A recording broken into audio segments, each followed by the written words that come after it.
মুকবাং video দেখতে এবং উপভোগ করতে খুব সহজ এবং একটি বৈশ্বিক ট্রেন্ড হয়ে উঠেছে।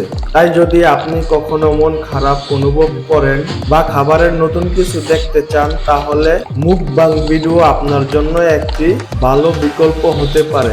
আরো নতুন নতুন ভিডিও পেতে আমাদের চ্যানেলটাকে সাবস্ক্রাইব করুন। ধন্যবাদ।